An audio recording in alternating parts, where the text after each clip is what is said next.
It has been forever and a minute since I have returned to give Cyberpunk 2077 any coverage on this channel because, like so many of you, I was so badly burned at launch. My PS4 experience lasted all of about 3 hours before I uninstalled and filed for a refund because, well, yeah, you know why.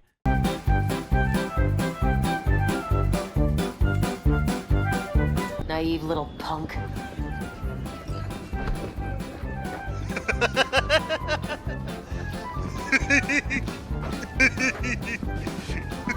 Past the gate. We can talk there.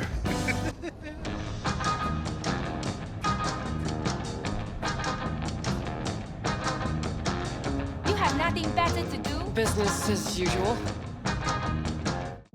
going on, everybody? It's LtBuzzLitebeer, and I couldn't hold my tongue any longer on the issues that Projekt Red unleashed on its faithful with Cyberpunk 2077, and what it is attempting to do now with launching its cash cow mobile title, The Witcher Monster Slayer, while Cyberpunk is still a shell of a game it was advertised to be.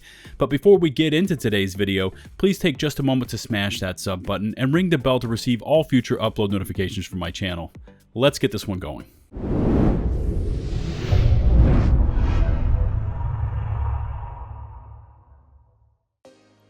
So this all starts off back in August 2020 when this little viewed announcement trailer for The Witcher Monster Slayer hit the internet, and this is basically a Pokemon Go mobile title set in the universe of The Witcher, and although the footage is pseudo-interesting, what we need to focus on is how the general public accepted this trailer. Now keep in mind that this trailer went live prior to Cyberpunk 2077 hitting the open market, so the likes to dislikes ratio reflects that pre-2077 levels, with Projekt Red still riding high from all of the praise for its Witcher 3 title, the Netflix series, and of course the hype that was building to Cyberpunk launching the next month after this Witcher Monster Slayer trailer went live. Well, Cyberpunk did go live that very next month, and we all know what happened there, and we're going to talk more about the evolution of that title later in this video, but what I wanted to show you is the latest Witcher Monster Slayer video, and this one is the official release date teaser, and holy cow have the goodwill and high praise for the title and Projekt Red been flipped on its head. The latest Witcher Monster Slayer video is now flashing the upcoming release date for this mobile title, and whereas the original announcement trailer video received high praise, now that Cyberpunk has launched, just look at the reception this latest video received. There are nearly 2 times as many downvotes to upvotes on this latest video versus the nearly 7-to-1 ratio of upvotes the original video received, and this is all due to the fallout from Cyberpunk and the foul taste it inflicted on gamers. Why Projekt Red has surged ahead with this mobile title, especially after what happened with Cyberpunk at launch, and how it is still plagued with technical issues, has really pissed off fans of the franchise.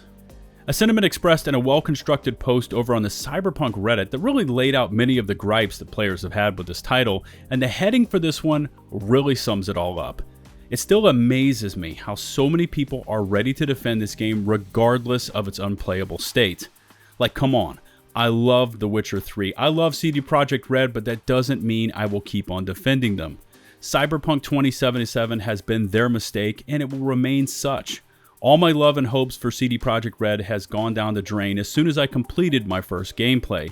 I have encountered so many bugs and so many game crashes at many major points of missions and so many glitches that I was happy to complete this game after such hard work. We cannot even talk about the missing features and fake promises because the bugs and glitches this game has is still the talk of the town, and it is really in an unplayable state. Projekt Red, you have lost all my respect and many others, and I hope in the future your next game may earn that respect back.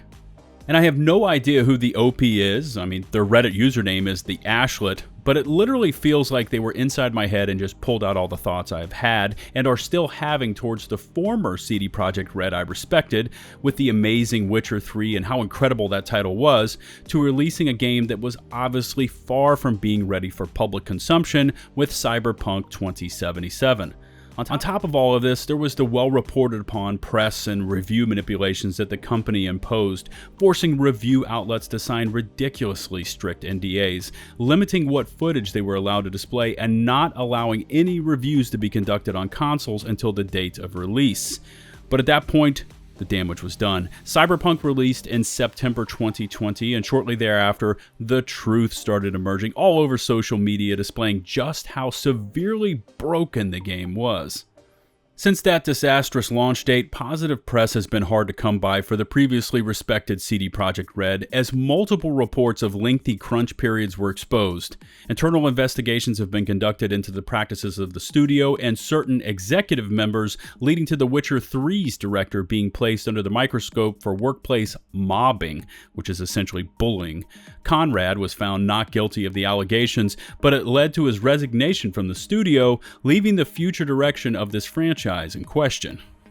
With all of the technical issues, and I say all in a very basic and encompassing form because I could spend an entire hour-long video attempting to document them all and would still probably only get through a fraction of the issues, but again, with all of the technical issues, according to Cyberpunk 2077's own update roadmap, they have now missed their own deadline for the first free DLC to arrive.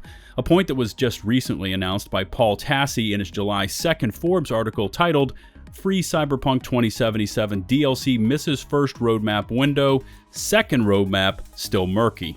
Tassi continues on, originally the free DLC was supposed to be out in early 2021, but that was changed to say there would be more information in the coming months, after game fixes had to be prioritized.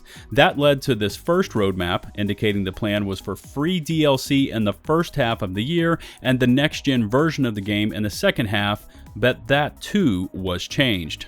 Clearly, CD Projekt Red is still struggling to gain control of their own creation, and any future updates have been tabled in order to attempt to get the game into a fully functional state.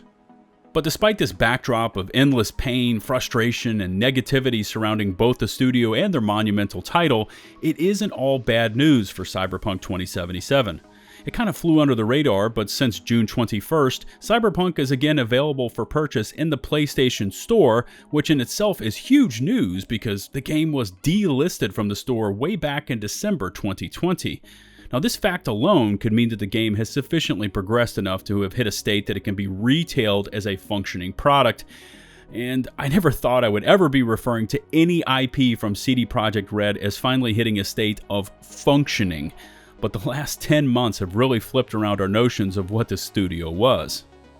It has really kept Cyberpunk going, and this group are the real heroes of this franchise. I'm of course speaking about the modding community.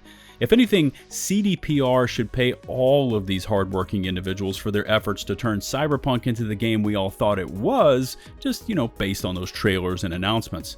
Now, I will include links to all of the articles I have referenced in this video in the description below, but this one particular offering from VG247 really dives into this facet of the community, and I found it interesting. These modders are literally diving into the universe and recreating it into the game we saw at that 2018 E3 reveal versus what was released.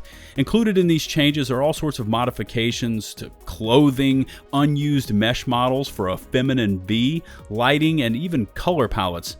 Also included in this article are statements towards the differences in that epic E3 trailer versus the slimmed down game version we all received, and how the studio often aims for that level of inclusion, but often falls short. As always, I look forward to reading your feedback in the comment section below. How has Cyberpunk treated you? And do you think CD Projekt Red has enough mettle and stamina to fix this game and return to its former glory? Don't forget to smash that sub button and ring the bell to receive all future upload notifications from my channel. If you would be so kind as to rate and or share this video, it would be greatly appreciated.